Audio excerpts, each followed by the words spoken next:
Can I help you people with something? Morning. We'd love to take a look inside. My wife's had her eye on this one. Yeah, this one's a little out of the weekend browsing range. We're talking 2.4 million. You got an appointment? It's an open house. The flags are right there by the road. It's by appointment only today. I've got real buyers coming through this afternoon. Qualified buyers. Sir, we're qualified. I promise you. I'm sure it's a beautiful dream, ma'am. There's some nice starter homes on the other side of the highway. What's your name, son? Tanner. I'll remember that. Thank you for your time. Come on, sweetheart. We'll see the house tomorrow. Yes, get the team ready. The agent saw the family get out of the car, and he decided, before they said one word, that they were a waste of his time. It was a Saturday. The model mansion sat at the top of the hill, the biggest house in the whole development. 6 bedrooms, a pool you could see from the road, the kind of house that sells itself. And walking up the driveway toward it was a black family. Mom, dad, 2 kids, dressed down, weekend clothes, jeans, sneakers. The dad was carrying a coffee. The little boy was holding a toy. They looked like a normal family on a normal Saturday, out looking at houses. The agent's name was Tanner Reeves. And Tanner Reeves looked at the jeans and the sneakers and the kids and the coffee, and he made up his mind in about 3 seconds. Tire kickers, looky-loos, people who like to walk through houses they could never buy. He'd seen 1,000 of them, and he was not going to waste his Saturday on this one. He had no idea that the man in the jeans holding the coffee had built the house Tanner was standing in front of. The pool, the hill, the whole development, every nail. He had no idea that this man's company was the single biggest reason Tanner's real estate firm was still in business. And he definitely had no idea that within 24 hours, by lunchtime, the very next day, that quiet man in the weekend clothes was going to walk into Tanner's office, and Tanner Reeves was going to lose his job, his license, and his entire career all at once. But that's tomorrow. Right now, it's Saturday. And Tanner is about to open his mouth. Stay with me on this one, because the man Tanner's about to insult does something you won't expect. He doesn't yell. He doesn't fight. He just says 6 quiet words on his way out the door. And those 6 words are the reason Tanner's gone by tomorrow. Hit that like button and subscribe right now, because you are going to want to be in that office when the door opens. The family reached the front steps. The dad smiled, friendly, easy. "Morning," he said. "We'd love to take a look inside, if that's okay. My wife's had her eye on this one." Tanner didn't move from the doorway. He looked the man up and down, slow, so they'd see him do it. "You have an appointment?" "No, yeah, this one's by appointment only," which wasn't true. It was an open model home. The little flags were out by the road. Open, tour today. And honestly, Tanner gave them a tight little smile. "This is a serious listing, top of the market. I've got real buyers coming through this afternoon, qualified buyers, so I can't really have folks just wandering through. You understand? Real buyers, qualified buyers, folks." The wife, her name was Renee, felt her face go hot, but she kept it together. She put a hand on her daughter's shoulder. The daughter was 10, old enough to understand exactly what was happening, old enough to be watching her father's face right now to see what he was going to do. That detail matters. The 10-year-old watching her dad. "Hold on to that. We're qualified," the dad said, still calm, still pleasant. "I promise you, we can take a look." Tanner actually laughed. "Sir," he said, "this house is listed at 2.4 million. I'm sure it's a beautiful dream. But I really do have to think about the seller and the serious offers coming in, and I can't tie up the property." He started to close the door. "There's some really nice neighborhoods on the other side of the highway that might be a better fit for your budget. Lots of good starter homes over there. Have a great Saturday." And he shut the door of the mansion in the family's face. Now, I want you to notice somebody. There was a construction worker standing about 40 feet away. A foreman, actually, a big guy named Hank in a hard hat, doing a Saturday punch list walk on one of the other houses. And Hank had stopped working, because Hank had been watching this whole thing. And Hank knew something Tanner didn't.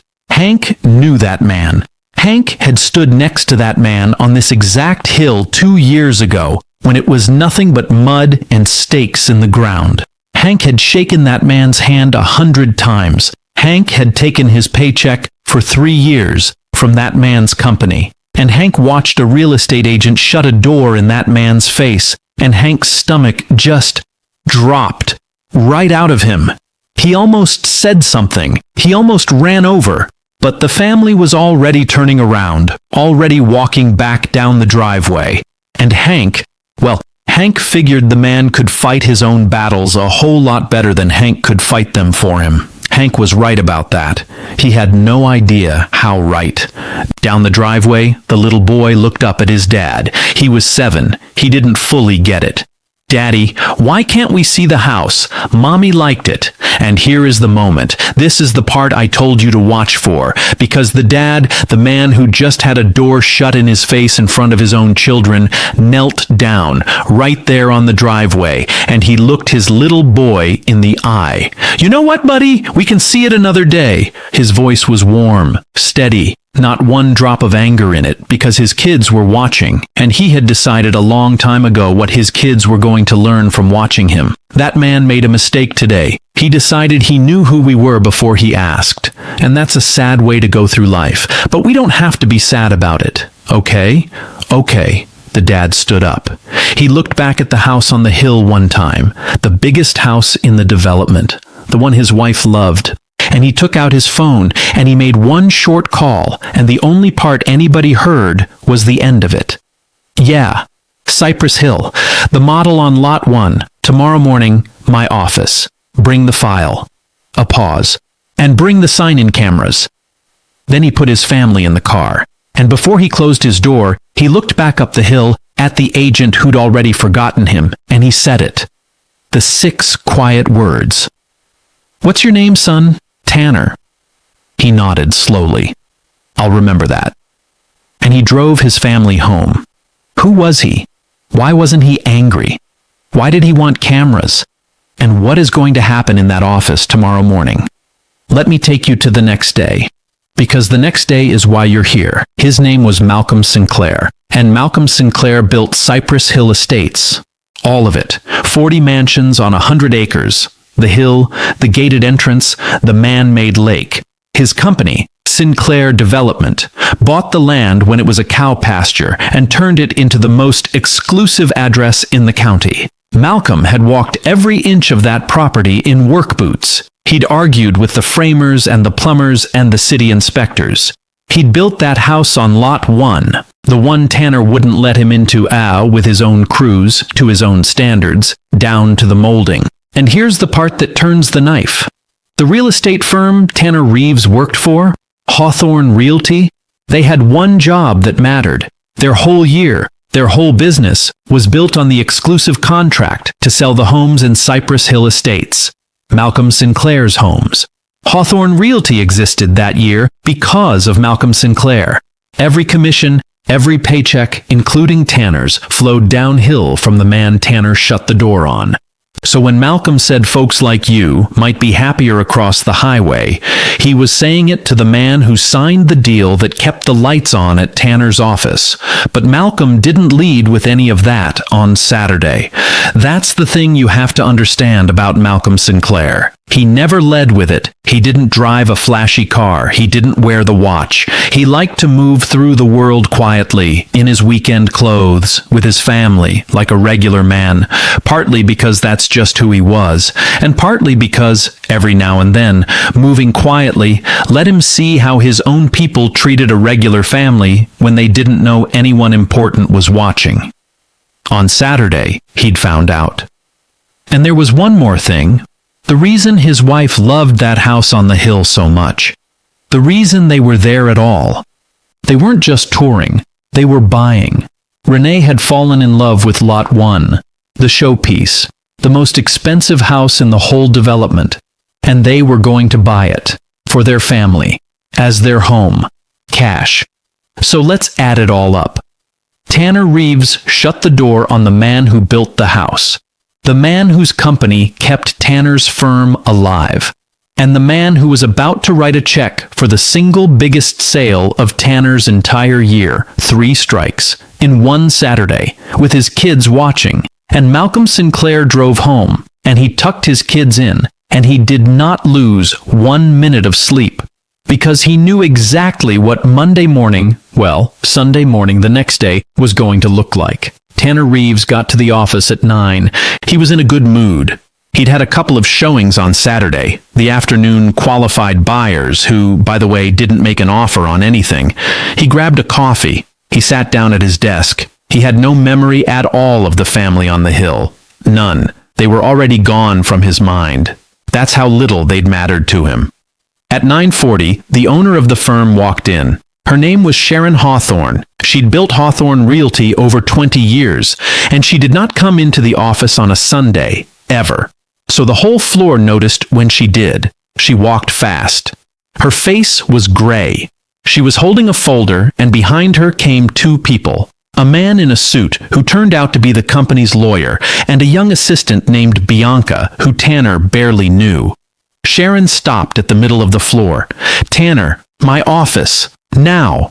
And right behind them, the front door opened again, and a man walked in. Jeans, sneakers, a coffee in his hand. Tanner looked at him and felt nothing for about 1 full second, and then the second ran out, and the recognition hit him, and the blood drained out of his face so fast he had to put a hand on his desk. It was the dad from the hill. But he wasn't in weekend clothes anymore, not really. Well, he was, but it didn't matter, because now there were 2 people flanking him too, deferring to him, and Sharon Hawthorne, Tanner's boss, the woman who built this whole company, was looking at the man in the jeans the way you look at the person who holds your entire future in his hand. "Mr. Sinclair," Sharon said, "thank you for coming in. I am so sorry. I can't tell you how sorry." Mr. Sinclair and Bianca, the young assistant, the one Tanner barely knew, leaned over to him and whispered the words that ended Tanner Reeves's career. "That's Malcolm Sinclair, Sinclair Development. He built Cypress Hill. He's the reason we have a company, Tanner. And yesterday, you wouldn't let him into his own house." Tanner Reeves's mouth opened. Nothing came out. You ever watch a man do the math on his own ruin? It happens in stages. Tanner did it standing right there in the middle of the office. First, that's the developer. That's the client. That's the whole account. Second, I shut the door in his face. I told him to go across the highway. Third, and this was the one that took his legs out. It's all on camera. He asked for the cameras. Saturday. He said, "Bring the sign-in cameras." He knew the whole time, and he let me do it. Because that's the thing about a brand new development. Cameras everywhere, every model home. Tanner shutting that door, looking that family up and down, saying folks like you, all of it, in clean color, with a timestamp sitting on a hard drive that the developer owned. Malcolm Sinclair set his coffee down on the reception desk, and he finally spoke, calm, the same calm as the driveway. "Mr. Reeves," he didn't call him Tanner, "I'm not here to yell at you. I want you to know that. I came in person because I think when you do something to a man's family, you owe it to him to do it to his face. You didn't give me that yesterday, but I'm going to give it to you today." Tanner couldn't speak. "You looked at my kids," Malcolm said, and for just a second, the calm cracked, not into anger, into something heavier. "My daughter is 10 years old. She stood on that driveway and she watched a grown man decide her family wasn't good enough to walk through a door. Do you have any idea what that does to a 10-year-old? She's going to carry that. You handed a child a thing she's going to carry." He let that sit. Nobody in the office breathed. "You want to know the part that I can't get past?" Malcolm said. "It's not that you cost me anything. You didn't. I'm fine. It's that you didn't do it because of me. You did it because of us. You looked at jeans and sneakers and brown skin, and you ran the math. And the math told you we didn't belong in a house like that. And here's what scares me, son." He stepped closer. "If I'd really been just a regular family, if I really had been a man and his wife scraping and dreaming and saving for a house a little out of reach, you'd have done the exact same thing. And you'd have driven home Saturday and felt good about it. You'd have called it protecting the listing. The only reason you're sorry right now is that I turned out to be somebody who could hurt you back. A regular family can't hurt you back. That's the whole game, isn't it? Sharon Hawthorne fired Tanner Reeves that morning. Right there. She didn't have a choice and she didn't want one. But losing the job was the small part. Because what Tanner did on that hill wasn't just rude, it was illegal. There's a federal law, the Fair Housing Act. It's been the law since 1968, and it says you cannot refuse to show or sell a home to someone because of their race. You can't. It is against the law in all 50 states, and it has been for longer than Tanner Reeves has been alive. Malcolm Sinclair filed the complaint himself. He didn't have to chase it. He had the cameras. The footage of Tanner sizing the family up, the real buyers, qualified buyers, the door closing, the family walking back down the hill. It went to the State Real Estate Commission, and refusing to show a family a home because they were black, on camera, with a witness, is about the cleanest fair housing violation a commission ever gets to look at. Tanner Reeves lost his real estate license. For good. He will never sell another house in his life. The career he thought he was protecting from the wrong kind of buyer, he handed it away to the wrong kind of buyer in 3 seconds on a Saturday. The young assistant, Bianca, Malcolm remembered something. He remembered that on Saturday, before he ever got to the hill, he'd called the Hawthorne office to ask a question about the Lot 1 listing, and a young woman had answered, and she'd been warm and helpful and respectful, and had no idea she was talking to the man who owned the development. She'd treated a stranger on the phone like he mattered, when there was nothing in it for her.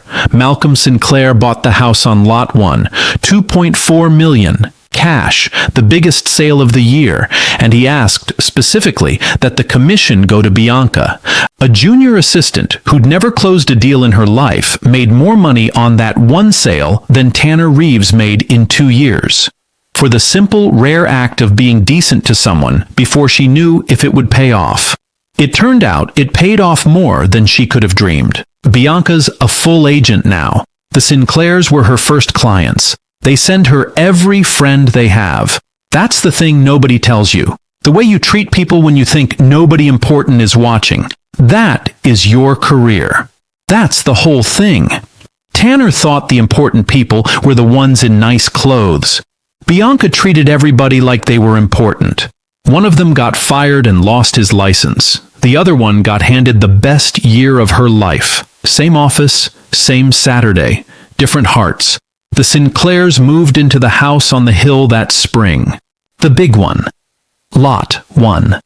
The one Renee loved. The one her husband built with his own crews and his own hands, and the one a man once told her family wasn't a good fit for people like you. And on the first night in that house, Malcolm Sinclair sat out by the pool with his 10-year-old daughter, Zora, the one who'd watched the whole thing from the driveway. "Daddy," she said, "were you scared that day, when that man wouldn't let us in?" "No, baby." "Were you angry?" Malcolm thought about it. He wanted to tell her the truth because she was old enough for the truth. "A little," he said, "but I learned a long time ago from watching that when somebody decides who you are before they know you, that's not about you. That's about them. It's a window into how small their world is. And you don't have to climb into a small world just because somebody holds the door open to it." He looked out over the lake he'd built. "I build houses, Zora. You know why?" "Why?" "Because a long time ago, somebody told people in our family they couldn't live where they wanted to live. Just told them no. And I decided when I grew up I was going to build so many beautiful homes and put so many families in them that nobody could ever tell us where we belonged again." He put his arm around her. "And then a man on a hill tried to tell me I didn't belong in the prettiest house I ever built. And you know what I did?" Zora smiled a little. "You bought it." "I bought it." Malcolm laughed soft. "I bought it, and I put my family in it. And that man doesn't get to decide one single thing about where we live, ever again. That's how you answer somebody like that, baby. Not with yelling. You just go ahead and live the life he told you that you couldn't have, right out in the open, where he can see it. And the lights of the house on the hill, the biggest house in the whole development, stayed on late into the night. A black family, home, in a house a man once told them wasn't for them. Living the answer, right out in the open. So, let me leave you with this. Tanner Reeves looked at a family for 3 seconds and thought he knew the whole story. The jeans, the sneakers, the kids, the coffee.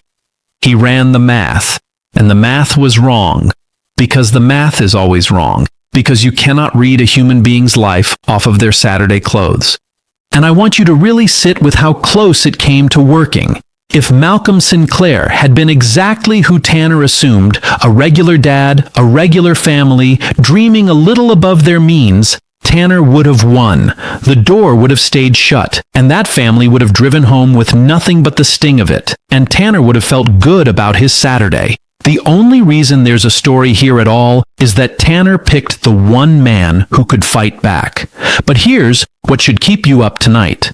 For every Malcolm Sinclair who can buy the house and file the complaint and end the career, there are 1,000 families who can't.